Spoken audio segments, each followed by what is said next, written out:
Okay, hello and welcome to a better look at dissociative disorders. Today, students are going to be able to understand what a dissociative disorder is, be able to recognize the signs and symptoms of a dissociative disorder, understand what causes and how to try and prevent them, as well as how to try and treat dissociative disorders. Let's start with what they are, because a lot of misconceptions do exist. Dissociative disorders are disruptions or discontinuities in the normal consciousness.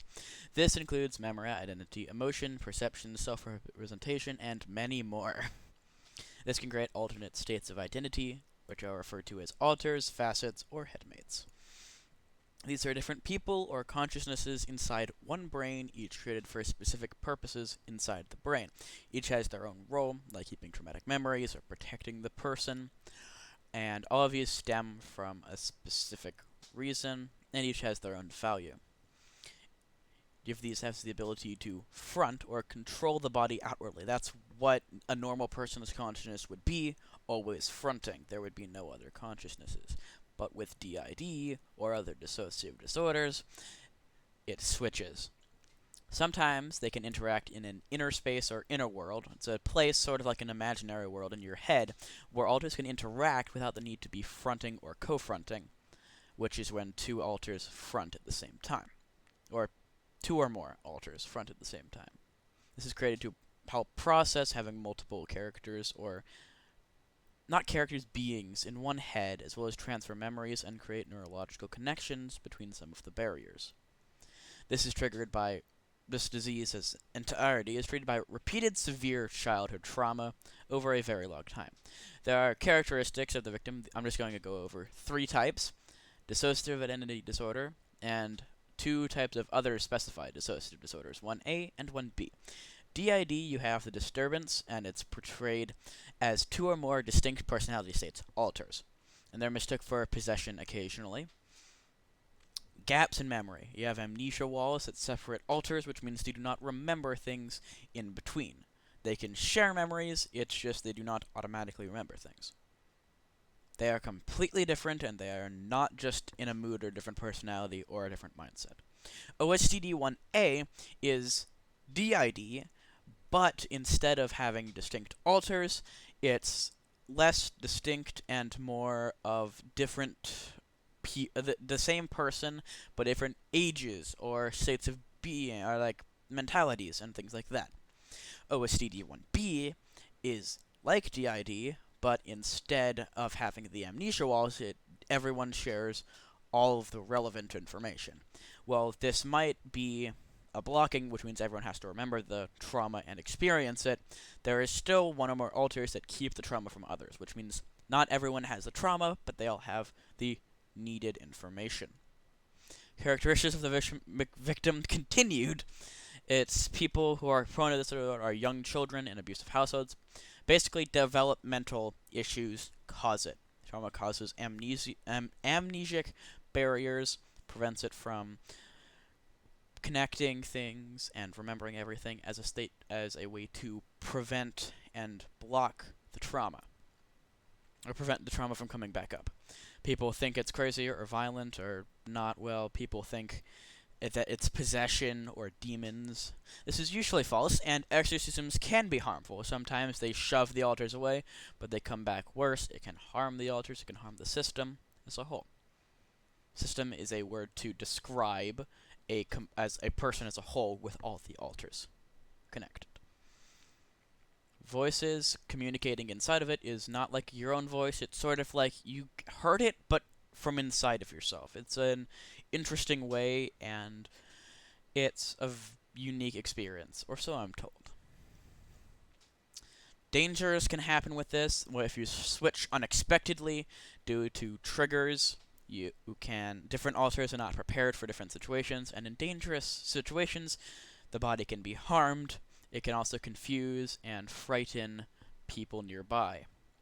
How to prevent dissociative disorders? There's not much you can do to stop it from happening as a victim, since it happens since the early stages of life. The roles of a parent and other older companions or figures in the life is very important.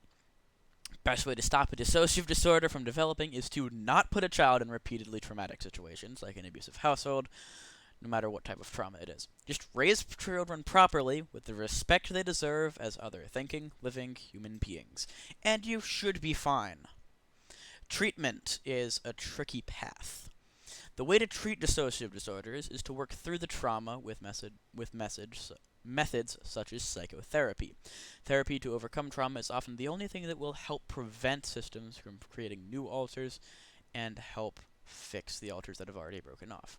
This is paired with improving life as a system by managing the system better and having the alters learn to coexist with each other. While these will not get rid of the alters or solve the disorder, it will help them exist better as a more normal person and interact with the outside world better.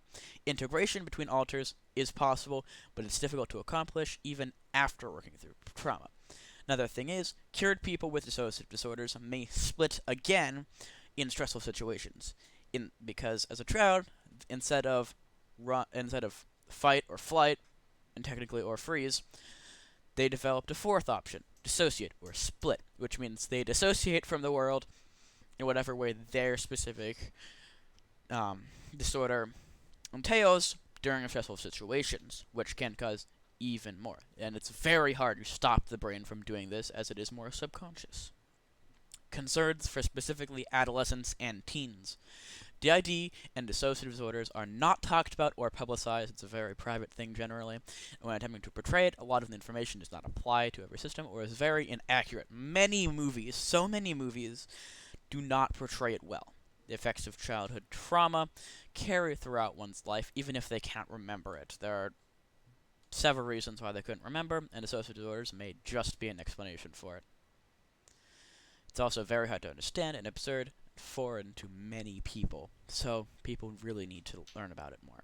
It is important to be open to topics you do not understand properly. Just because you do not understand them or cannot wrap your head around them does not mean they don't exist. Internal struggles of people who have disorder are very draining and painful, even if they don't show it outwardly. That's why they have DID or other dissociatives, is to protect from that and to overcome the trauma. Even if they're struggling with inside, they can still function as an actual person. More of the population has these disorders than you would assume.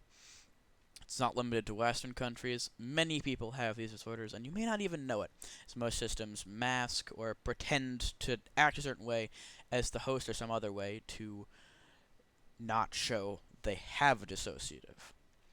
Prevalence of different trauma-related disorders in the U.S., and this is the percentage of the population. And any mental disorder, about almost 20% of the thing 20% of the population has a trauma-related disorder. Major and persistent depressive disorders have 7% of the population. Anxiety has 5%. Post-traumatic stress disorder, or PTSD, as most people know about it, is 3.5%.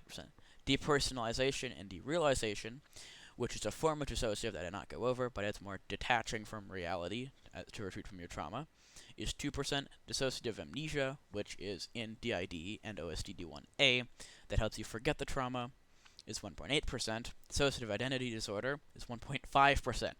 1.5% of the population means that if you know a lot of people, you probably know more than one person, or if at least people close to you probably have it. Bipolar disorders are 1.4%, and OCD, or obsessive compulsive disorder, has 1.2%. So keep that in mind, because many people have serious trauma-related disorders and just have to work through it in their life. DID and OSDD around the world. The orders are not just found in the US or the main West alone. Other countries with documented cases include India, China, Israel, South Africa, Korea, most likely North, Australia, Puerto Rico, and Japan, and Turkey. There are many more, because most countries do not have the proper screening equipment or environment socially to be tested for these disorders. So these are just the documented cases, and only some of them at that. Some more statistics and facts about DID. 0.5 to 2% of the population has DID, but another 7% could have it and just be undiagnosed by not getting tested or it not coming up. The average number of alters to have is 2 or 4, but over the entire course of a treatment or life, 10 to 13 is normal as alters fade in and out. But there are very rare cases in which 100 or more alters have been reported. It's more commonly found in females than males, as they are more upfront with it and experience childhood trauma more commonly, sadly, and experience the symptoms differently. Psychotherapy spans from 5 to 7 years, usually, even though it is not always working. This is where we got most of our information. The vast majority was from the DSM-5, which is just sort of like the go-to to get it. Thank you for listening in, and this is dissociative disorders in a nutshell.